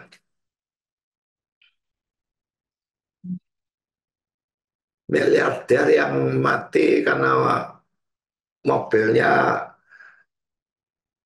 salah persneling lalu mundur masuk ke apa itu danau atau sungai atau apapun sehingga tenggelam, itu kelihatannya juga masih muda dan kaya sekali. Tapi kalau memang sudah waktunya mati, ya dia mati. Dan siapa yang menduga dia mati? Dia sehat, segar, bugar, kaya. Kalaupun sakit, mestinya dia punya uang untuk mengobati. Tapi dia mati tenggelam. Orang nolong dan nututi. Dia mau keluar dari mobilnya, nggak bisa. Kacanya begitu kuat, nggak bisa dipecahkan. Dan kalau tenggelam, pintu mau dibuka, nggak mungkin. Ya, tekanan air itu membuat pintu tidak memungkinkan dibuka.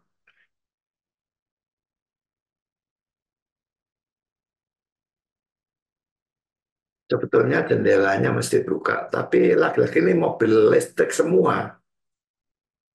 Masuk air, listriknya sudah tidak jalan semua. Tidak bisa buka jendelanya juga. Makanya lebih baik naik Panther saya yang tahun 2004. Hanya tinggal begini saja. Buka dengan tangan manual. Buka secepat mungkin dan tahan nafas. Karena kalau airnya masuk sudah mau keluar, nggak bisa keluar. Nah. Tapi setelah penuh dengan air, tahan nafas, keluar. Berenang naik ke atas.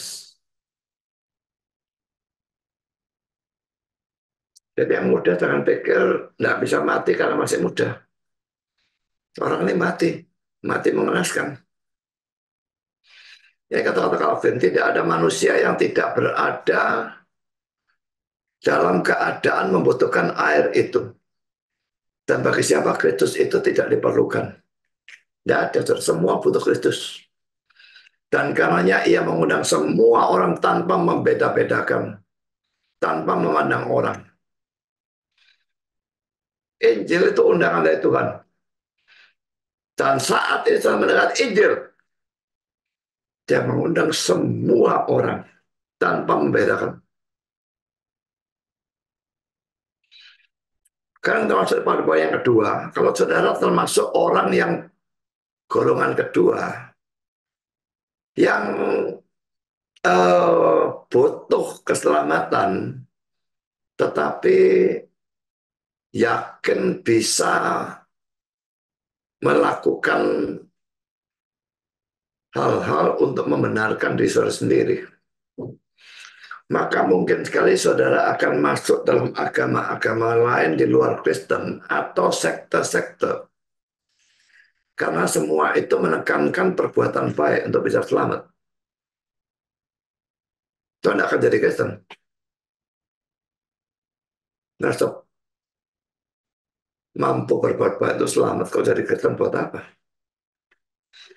Kalau saudara termasuk golongan ini, maka perhatikan ayat 2 di mana Yesaya atau Tuhan menegur orang yang menolak pemberian cuma-cuma dari Allah, tetapi berjerih payah untuk hal-hal yang tidak berguna. Ini tidak berguna dalam soal rohani atau keselamatan. Kita baca ayat 2a sekali lagi. Mengapakah kamu belanjakan uang untuk sesuatu yang bukan roti, dan upah jerih payahmu untuk sesuatu yang tidak mengenyangkan? Ini suatu teguran.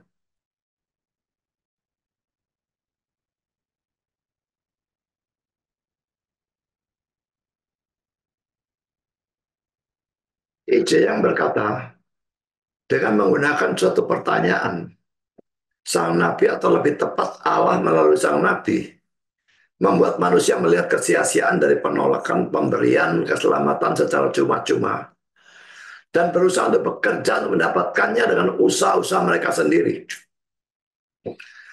Perhatikan juga kata-kata sesuatu yang bukan roti dan sesuatu yang tidak mengenyangkan dalam ayat 2 ini, yang menunjukkan bahwa orang-orang ini tertipu. Mereka mengira roti, mereka mengira mengenyangkan, tetapi tidak. IJ yang berkata dalam berusaha membeli roti, mereka tertipu. Karena apa yang mereka dapatkan bukanlah roti. Mungkin kelihatan seperti roti padahal batu. Makanan situ merodoli gigimu. Bandingkan dengan ayat-ayat ini ya. Poin A, Amsal 14 ayat 12. Ada jalan yang disangka orang lurus, tapi ujungnya menuju maut. Ini banyak sekali, saudara. Semua agama lain dan sekte itu merasa jalan yang mereka tempuh itu lurus menuju kehidupan. Tapi ternyata ujungnya menuju maut. Dan poin B, ayat yang tadi berulang kali sudah saya bahas atau singgung. Demikianlah kami sekalian seperti seorang najis dan segala kesalahan kami seperti kain kotor. Kami sekalian menjadi layu seperti daun dan kami lenyap oleh kejahatan kami seperti daun dilenyapkan oleh angin. Poin ketiga, ini orang yang merasa butuh keselamatan dan sadar dia tidak bisa mengusahakannya sendiri. Orang yang termasuk orang ketiga ini hampir bisa dipastikan akan menjadi Kristen, percaya pada Kristus,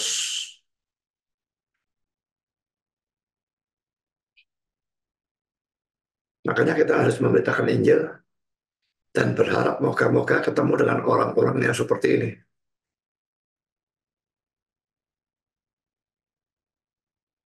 Kalau ketemu orang seperti ini, kita Injili, hampir pasti dia akan terima. Karena itu saudara, kalau di sini ada orang seperti ini, saya ingin memberitahu saudara 3 hal. Pertama, poin A, pada saat Kristus menderita dan mati di kayu salib, dia sudah memikul hukuman dari semua dosa saudara, baik yang lalu, sekarang maupun yang akan datang. Karena itulah maka di kayu salib dia bisa berkata, sudah selesai. Semua yang percaya iman plus perbuatan baik membaca kata-kata ini belum selesai. Makanya masih mereka tambah dengan perbuatan baik mereka. Faktanya Yesus berkata, sudah selesai, lalu mengapa gerangan mesti tambahi? Kebaikanmu kayak kain kotor.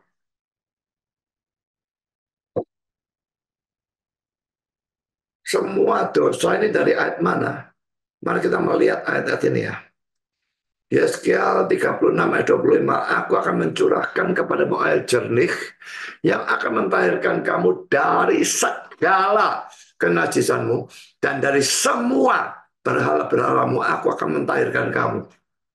Poin kedua, Kolose 2 ayat 13. Ini semua ayat dalam Alkitab yang menunjukkan semua dosa kita ya. Dihapuskan, diampuni kalau kita orang yang percaya. Kamu juga meskipun dahulu mati oleh pelanggaranmu dan oleh karena tidak disurat secara lahiriah, telah dihidupkan Allah bersama-sama dengan dia, sesudah ia mengampuni segala pelanggaran kita. Lalu poin ketiga, 1 ayat 7 sampai dengan ayat 9. Tapi jika kita hidup dalam terang, sama seperti dia ada dalam terang, maka kita beroleh persekutuan seorang dengan yang lain. Dan darah Yesus anaknya itu menyucikan kita daripada segala dosa. Ayat 9, jika kita mengaku dosa kita, maka ia adalah setia dan adil. Sehingga ia akan mengampuni segala dosa kita dan menyucikan kita dari segala kejahatan. Poin keempat, Titus 2 ayat 14. Yang telah menyerahkan dirinya bagi kita untuk membebaskan kita dari segala kejahatan dan untuk menguruskan bagi dirinya suatu umat kepunyaannya sendiri yang rajin berbuat baik. Poin kelima, Kisah Rasul 13 ayat 39, dan di dalam dialah setiap orang yang percaya memperoleh pembebasan dari segala dosa yang tidak dapat kamu peroleh dari hukum Musa. Sekarang kita masuk poin B, saudara ya. Dalam Lukas pasal 5 ayat 31b dan 32, Yesus ini berkata, bukan orang sehat yang memerlukan tabib, tetapi orang sakit. Aku datang bukan untuk memanggil orang benar, tetapi orang berdosa supaya mereka bertobat. Jadi orang yang masuk kelompok satu tadi, Yesus tidak datang untuk mereka. Yesus tidak memanggil mereka. Dipanggil pun tidak ada gunanya. Dia tidak butuh keselamatan. Orang golongan kedua sebetulnya sama saja. Karena mereka merasa diri mereka mampu mengusahakan keselamatan sendiri. Bukan orang sehat perlu tabib, tapi orang sakit. Yang perlu Yesus orang berdosa, dan kita semua orang berdosa. Tapi ayat keduanya, aku datang bukan memanggil orang benar, tapi orang berdosa supaya mereka bertobat. Apakah kata-kata ini berarti bahwa di dunia ini ada orang benar? Tidak.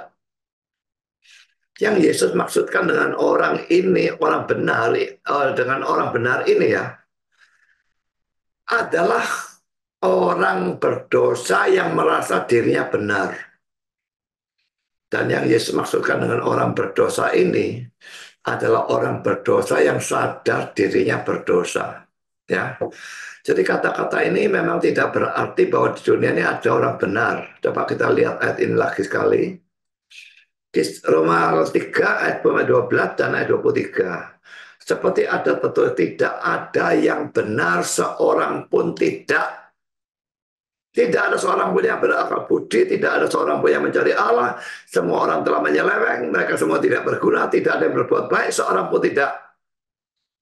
Ayat 23, karena semua orang telah berbuat dosa dan telah kehilangan kemuliaan Allah. Jadi saya ulangi, yang dimaksud orang benar dalam Lukas 5:32 tadi adalah orang berdosa yang mengira dirinya adalah orang benar. Sedangkan yang dimaksud dengan orang berdosa adalah orang berdosa yang sadar bahwa dirinya adalah orang berdosa. Semua kita orang berdosa. Cuma ada yang sadar, ada yang tidak sadar. Sekarang poin C, saudara. Yohanes 6 ayat 37b. Yesus berkata, barang siapa datang kepadaku, ia tidak akan kubuang. Karena saudara tidak perlu putus asa dengan keadaan saudara. Di dalam diri saudara sendiri memang tidak ada harapan. Di dalam usaha saudara sendiri juga tidak ada pengharapan apapun kecuali neraka. Tetapi adanya penebusan oleh Kristus menyebabkan dalam Kristus ada pengharapan. Dan ingat ya, kalau Alkitab mengatakan pengharapan itu bukan seperti dalam kita menggunakan kata itu. Aku punya pengharapan supaya orang ini bertobat. Nah, kan bisa terjadi, bisa tidak. Cuma berharap. Berharap itu bisa terjadi, bisa tidak. Tapi pengharapan dalam Alkitab bukan diartikan seperti itu ya. Kalau kita percaya Kristus, ada pengharapan. Pengharapan di sini kepastian keselamatan. Karena datanglah kepada Kristus, perjalanan terima dia sebagai juru selamat saudara. Maka saudara akan menerima pengampunan dosa dan keselamatan atau hidup yang kekal. Saudara, hari ini adalah hari Jumat Agung, di mana kita merayakan, kita memperingati, kita memberitakan hari di mana pada 2000 tahun yang lalu, Kristus menderita dan mati menebus dosa kita. Jangan sia-siakan penebusan yang dia lakukan itu. Datang dan percaya pada dia, supaya saudara diselamatkan, diampuni, dan punya keyakinan kapanpun saudara mati, saudara masuk surga. Tuhan memberkati saudara. Amin.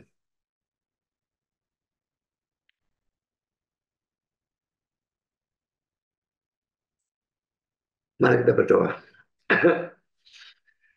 Bapa di surga, terima kasih bahwa Engkau sudah memimpin, menyertai kami dalam sepanjang acara firman, dan Injil sudah diberitakan dengan sangat kuat dan juga dengan sangat jelas. Dan kami berdoa supaya semua orang yang sudah mendengar ini, kalau ada di antara mereka yang belum percaya, mereka bisa percaya dan diselamatkan. Dan yang sudah percaya bisa teguhkan dan memberitakan Injil ini kepada orang-orang lain. Dan karena khotbah ini dimasukkan di dalam YouTube, maka akan ada orang-orang lain lagi yang saat ini belum mendengar, tapi akan mendengar khotbah ini pada waktu mereka mendengar. Kiranya Tuhan bekerja, memberikan mereka kelahiran baru, memberikan pencerahan, dan memberikan iman, sehingga mereka juga bisa dibawa kepada Kristus dan diselamatkan. Terima kasih Tuhan atas keselamatan yang cuma-cuma yang Engkau anugerahkan kepada kami, yang sebetulnya hanya layak menerima neraka. Terima kasih atas penebusan yang Engkau lakukan, ya Yesus.